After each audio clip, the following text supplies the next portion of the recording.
forcing him to run for his life. Even though the bridge was destroyed and standing vertically, his speed didn't change.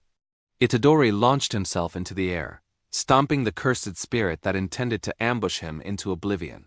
Then, he free fell and was grabbed by another one that dragged him straight into the city.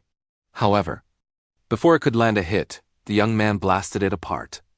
After handling it, Itadori slammed the brakes, climbed a nearby apartment building, and observed the surroundings. Suddenly, a cursed spirit jumped down to ambush him, but failed. Itadori calmly dodged to the side and continued moving.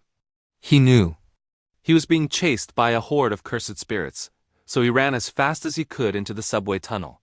Seeing this, the monsters immediately chased after him, unaware they had walked into a trap. As soon as he heard the call of his little brother, Choso immediately unleashed piercing blood, wiping them out with a single beam of blood.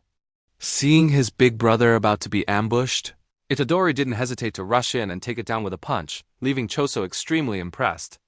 While fighting each other, he had already seen that his little brother was very strong, but now he had added finesse along with skillful cursed energy control. Truly his little brother.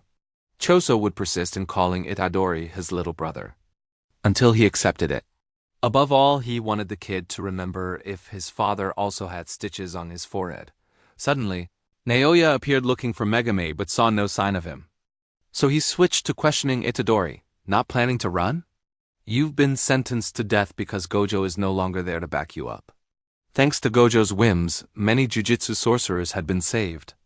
Naoya revealed that the person he needed to find was Megame, so it didn't matter if they lived or died.